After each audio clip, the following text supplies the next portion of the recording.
అక్కడ కట్టి ఉన్నాం కదా అక్కడ ఫోన్ చేసేది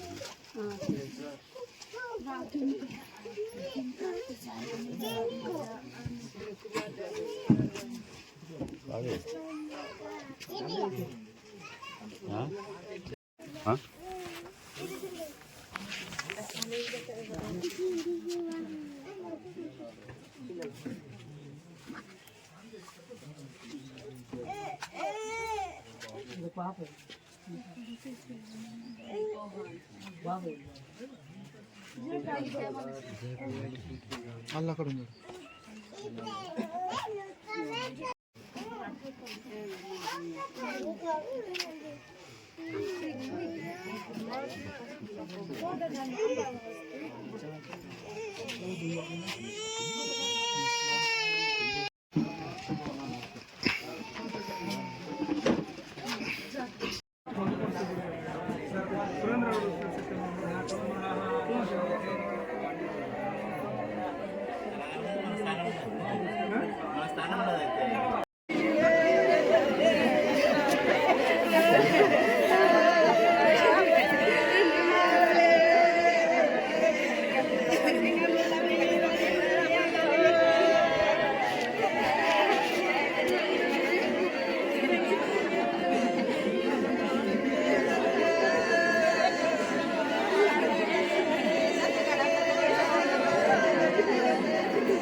సహకరించే రోజునే అవును కాయ అంటే నిత్యము లోకుతన మంజ ప్రతి కార్యక్రమం కివితారు కదా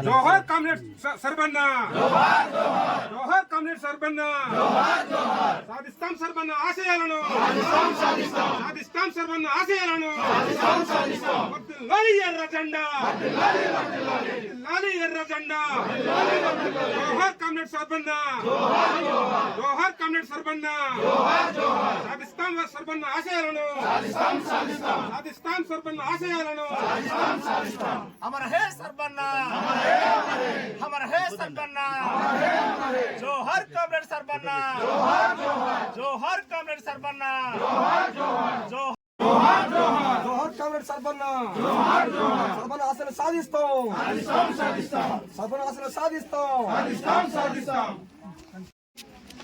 మన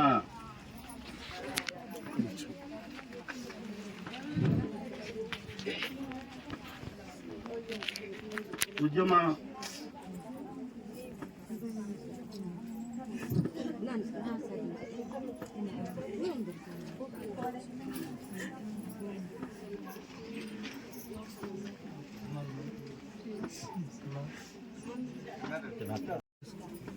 ఈరోజు మన ఉద్యమ సహచరుడు ఆదివాసీ ఉద్యమ ముద్దుబిడ్డ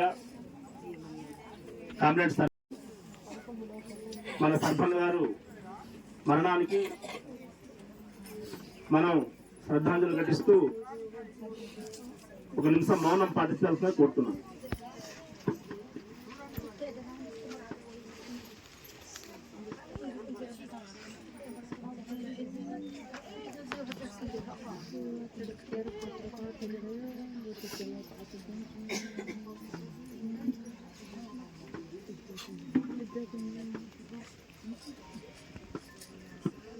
జోహార్. మన ముందు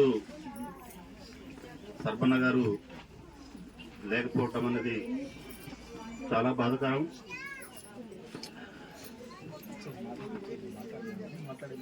జీర్ణించుకోలేని పరిస్థితి ఈరోజు ఉంది. అందుకని ఈ అంతిమయాత్రకు వివిధ పార్టీల నుంచి ప్రముఖులు వచ్చి ఉన్నారు. అలాగే సిపిఎం పార్టీ జిల్లా ప్రధాన కార్యదర్శి అప్పలనర్స గారు, అలానే జడ్పీడీసీ గంగరాజ్ గారు, పార్టీ కార్యదర్శి వర్గ సభ్యులు ఉమామేశ్వరరావు గారు, పోతరాజు గారు, జిల్లా కమిటీ సభ్యులు లక్కు గారు, అలానే బాలదేవ్ గారు, అలానే త్రినాథ్ గారు, మిగతా బీజేపీ పార్టీ నుంచి మన రామయ్య గారు, వివిధ పార్టీ నుంచి వచ్చిన వారందరికీ మన సర్బన్న గారి యొక్క అంతిమయాత్రకు వచ్చినటువంటి నాయకులందరికీ ముందుగా నమస్కారాలు తెలియజేస్తూ సర్బన్ గారి యొక్క అంతిమయాత్రను ఉద్దేశించి పార్టీ జిల్లా ప్రధాన కార్యదర్శి అప్పలనర్స గారు 2 విషయాలు నివాళులర్పిస్తూ మాట్లాడవలసిందిగా విజ్ఞప్తి చేస్తున్నాం. అంతిమ యాత్రకి హాజరైన మీ అందరికీ సిపిఎం పార్టీ నుంచి ప్రత్యేకంగా నమస్కారాలు తెలియజేస్తున్నాం. మిత్రులారా, సర్బన్న మన కుటుంబంలో మనిషిగా మనం చూడవచ్చు. కుటుంబం మనిషి అంటే ప్రతి ఇంటిలో, ప్రతి గ్రామంలో ఏ సమస్య ఉన్నా ఆ సమస్యతో బాధపడుతున్న ప్రజలకి ఒక అన్నగా, ఒక తమ్ముడుగా, ఒక సహచరుడుగా అందరికీ తోడ్పాటు అందించిన మనిషి. అటువంటి ప్రజల్లో ఉన్న మనిషి ఈరోజు చనిపోవడం అనేది మనందరికీ తీరని లోటు. ముఖ్యంగా ఆదివాసీ ప్రజల యొక్క సమస్యల పరిష్కారం కోసం ఉద్యమించాలని ఒక ఉన్నతమైన లక్ష్యాన్ని పెట్టుకుని ముందుకొచ్చిన సర్బన్న మృతి చెందడం అనేది చాలా విచారకరమైంది. వాస్తవానికి చిన్న వయసులో, అతి చిన్న వయసులో గతంలో ఉన్న పొరపాటుగా ఆ థ్రోట్ క్యాన్సర్ రావడం, దానికి శరీరం సహకరించకపోవడం వలన మృతి చెందడం జరిగింది. వైద్యం అందించడం కోసం మన సిపిఎం పార్టీగా మొదటి నుంచి చివరి వరకు అన్ని ప్రయత్నాలు కూడా చేశాం. నిన్న కూడా డెడ్ బాడీ తీసుకుని రావడానికి కేజీహెచ్లో అంబులెన్స్ లేకపోతే కలెక్టర్తో, పిఓతో మాట్లాడి ఇక్కడ పాడర్ నుంచి నేను సనుభవం మాట్లాడుతూ అక్కడ మా పార్టీ రాష్ట్ర కార్యదర్శి సభ్యులు లోకనాథం గారు కేజీహెచ్కి వెళ్ళి మొత్తం దగ్గరుండి అన్ని మనం చేయడం జరిగింది. ఎన్ని చేసినప్పటికీ మనిషి పుట్టినవాడు చావడం సహజమే. కానీ బ్రతుకున్నంత కాలం ప్రజల కోసం పనిచేయడం అనేది గొప్ప విషయం. చాలా మంది చేస్తుంటారు, చాలా మంది పుడుతుంటారు, మనందరూ చూస్తున్నాం మనం. కానీ ప్రజల కోసం పనిచేసిన వాళ్ళని గొప్ప వ్యక్తులుగా చరిత్ర గుర్తిస్తూ ఉంటుంది. అటువంటి కోవకే మన సర్బన్న గారు చెందుతారని చెప్పి మనందరూ గుర్తించాలి. ఆ రకంగా భవిష్యత్తులో సర్బన్న గారు ఆశల సాధన కోసం మనందరూ కూడా పనిచేయాలి.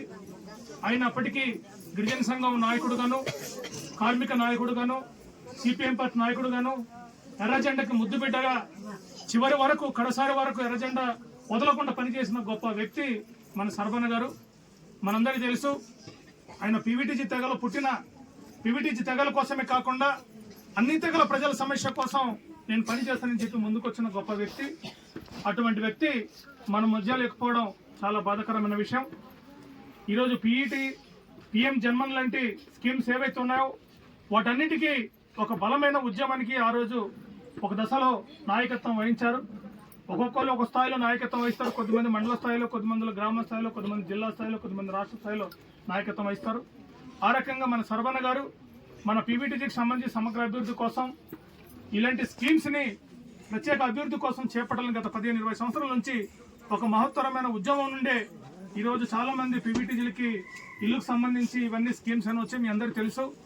అయినా మొన్న కూడా చనిపోయే ముందు పాడలో జరిగిన మహాసభలో కూడా ఆయన చెప్పాడు, మన ప్రభుత్వం ఇస్తున్న పీవీటీజీకి సంబంధించి ఇస్తున్న 2,29,000 రూపాయలు ఇల్లుకి సరిపోదు, కనీసం మనం దాన్ని పెంచే విధంగా మన ఉద్యమం తరపు నుంచి పెట్టిన ఒక గొప్ప వ్యక్తి.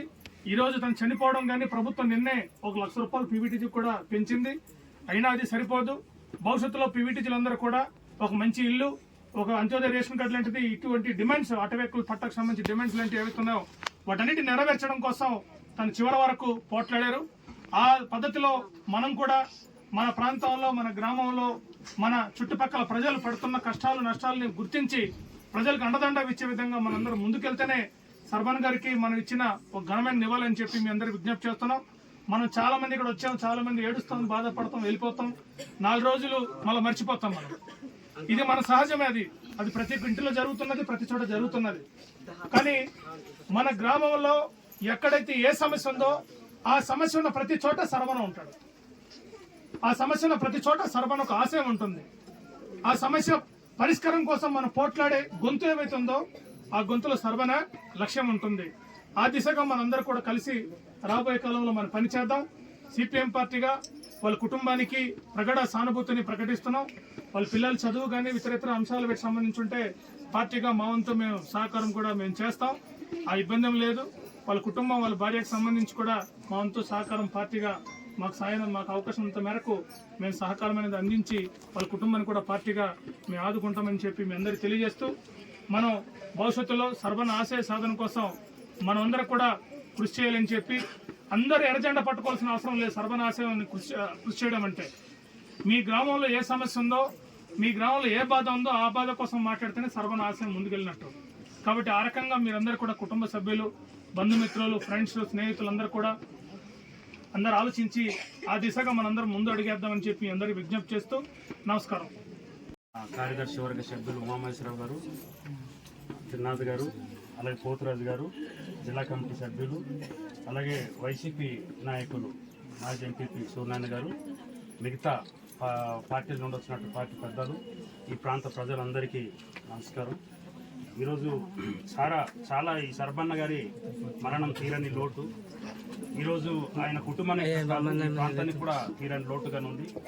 ఎందుకంటే ఇటువంటి వ్యక్తులు, ఇటువంటి నాయకులు కొంతమంది మాత్రమే ఇటువంటి ఆశయాలకి ఈరోజు ముందుకొచ్చి ప్రజల కోసం పనిచేస్తుంటారు.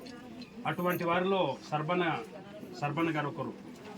ఆయన అనారోగ్యం బాగాలేనప్పుడు పోయిన నెల 19వ తారీఖు మేము విశాఖపట్నం వెళ్ళినప్పుడు ఆయన కేజెస్లో వైద్యం పొందుతున్నప్పుడే అక్కడ విశాఖపట్నం నుండి అక్కడ మెడికోవర్ హాస్పిటల్ గాదిలో దగ్గరికి వెళ్ళేసి అక్కడ డాక్టర్ ఎండి గారితో మాట్లాడుతూ, వీలైనంత వరకు మీరు అంటే ట్రీట్మెంట్ చేసి నయం చేయడానికే చేయండి సార్, ప్రయత్నం చేయండి అంటే, ఆయన ప్రయత్నం అయితే చేస్తున్నాను కానీ చివరి దాకా చెప్పలేం, ప్రయత్నం అయితే చేస్తామని ఎండి గారు అన్నారు అక్కడ హాస్పిటల్లో. ఆ రకంగా ప్రయత్నం చేసినా మరి చివరిలో ఆయనకి ఆ క్యాన్సర్ ఎక్కువ అయిపోవడం వల్ల మరి పరిస్థితి విషమించింది కాబట్టి ఆయన మరణించడం జరిగింది. అయితే ఒక ప్రయత్నం అనేది కుటుంబ సభ్యులు కానీ చాలా ప్రయత్నం చేశారు, పార్టీగా కూడా అక్కడ మేము మాట్లాడి ఎంత ప్రయత్నం చేసినా విషమించింది. అయితే మేమనేది ఇప్పుడు ఇందాక అప్పలనర్స గారు చెప్పినట్టు పుట్టిన ప్రతి ఒక్క మనిషి ఏదో ఒకటి చేయాలని మనం ఒక ఆలోచన ఉంటుంది. ఆ ఆలోచనలో ఈరోజు ఈ ప్రాంతం వెనుకబడిన ప్రాంతంలో ఈరోజు కుటుంబ సమస్య కాదు, ఈ సమాజంలో ఉన్నటువంటి వెనుకబడిన వర్గం పీఈటీ సమస్యలతో పాటు నాన్ పీఈటీ సమస్యల మీద ఈరోజు నికరంగా నిలబడి పోరాటం చేసి, ఆ పోరాటంలో భాగంగానే ఆ సమస్యలను అధికారుల దృష్టికి తీసుకెళ్లి పరిష్కారం చేసే దాంట్లో కృతనిశ్చయంతో కృషి చేశారు సర్బన్న గారు. అంటే ఉద్యమ సహచరుడుగా మేమందరం కలిసి చేస్తాం, ఆ మూల ఈ మూలని కాదు, ఉద్యమంలో ఎక్కడున్నా మేము కుటుంబ సభ్యులు ఉంటాం. ఆ రకమైనటువంటి సహకారంతోనే మేము ముందుకు వెళ్తుంటాం. అటువంటి దాంట్లో ఈరోజు సర్బన్న గారికి కోల్పోవడం చాలా బాధాకరమైనటువంటి విషయం. కాబట్టి ఆయన మరణం ఇక్కడితో ఆగకుండా ఆయన చేసినటువంటి సేవ, ఆయన చేసినటువంటి ఉద్యమ భాగం అంతా దాన్ని ఒక ఆశయంగా తీసుకొని మనం ముందుకెళ్ళవలసినటువంటి బాధ్యత, అవసరం ఎంతైనా ఉంది. కాబట్టి ఆ కోవలని మనం అందరూ ఈరోజు ఏదైతే అప్పనర్స గారు ఇందాక చెప్పారో ఆ రకంగా తీసుకెళ్ళే మధ్యలో ఆగిపోయారో దాన్ని మనం కంటిన్యూ చేద్దాం, ఆ రకంగా ముందుకెళ్దామని కోరుతున్నాం. ఆ రకంగానే ఈరోజు సురేంద్ర గారు అందుబాటులో రాలేదు. ఆయన వేరే మీటింగ్ పర్పస్ ఇతర రాష్ట్రాల్లో ఉండడం వల్ల ఆయన అందుబాటులో లేరు. ఆయన హాస్పిటల్ ఉన్నప్పుడు కూడా మరి ఆయన పలకరించి ఓదర్పు చెప్పాం. ఆయన ఈరోజు ఆయన అందుబాటులో లేరు. కాబట్టి ఆ రకంగా ఈరోజు సర్బన్న గారి మరణం చాలా తీరని లోటు. కాబట్టి ఆయన ఆత్మకు శాంతి కలగాలని కుటుంబాన్ని ప్రగడ సానుభూతి తెలుపుతూ సెలవు తీసుకుంటున్నాను. సభ్యులకు, బీజేపీ నాయకులకు, కుటుంబ సభ్యులకు నా యొక్క ప్రగాఢ సానుభూతి.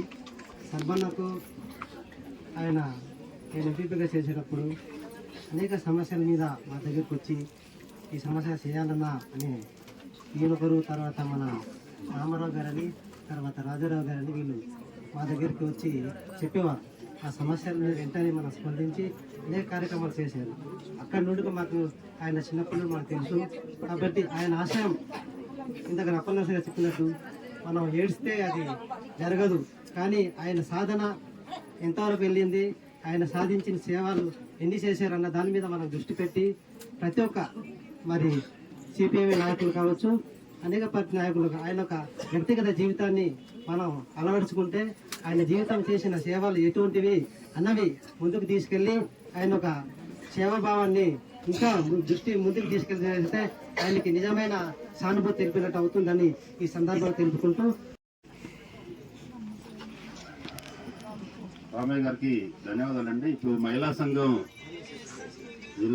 జిల్లా కార్యదర్శి హైమావతి గారు 2 విషయాలు మాట్లాడాల్సిందిగా విజ్ఞప్తి చేస్తున్నారు.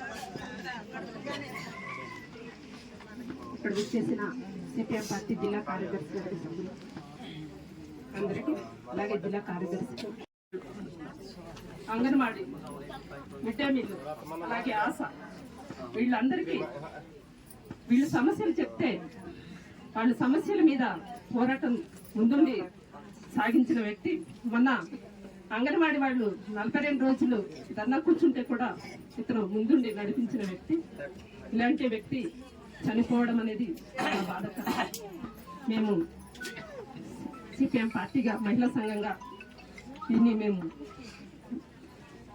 ఇదిగా భావిస్తున్నాం. ఈ కుటుంబానికి ప్రగాఢ సానుభూతి తెలియజేస్తున్నాం.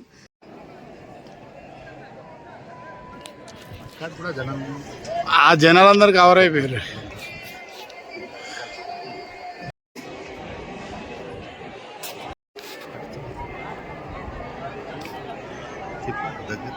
అయిపోయింది.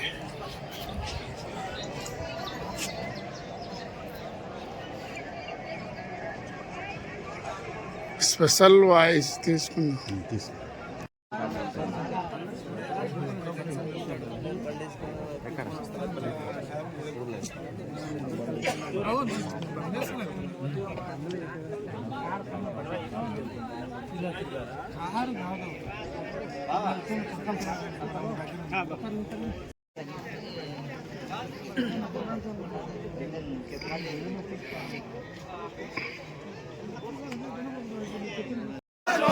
జోహార్ సర్పన్న గారు, జోహార్ కామ్రేడ్ సర్బన్న, జోహార్ కామ్రేడ్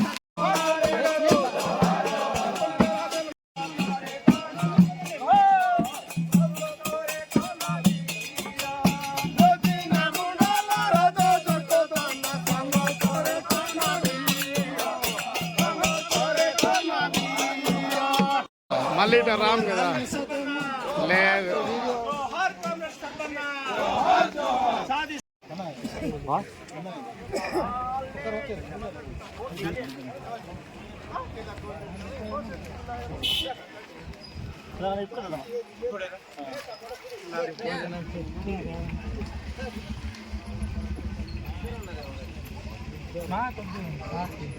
పర్వాలేదు.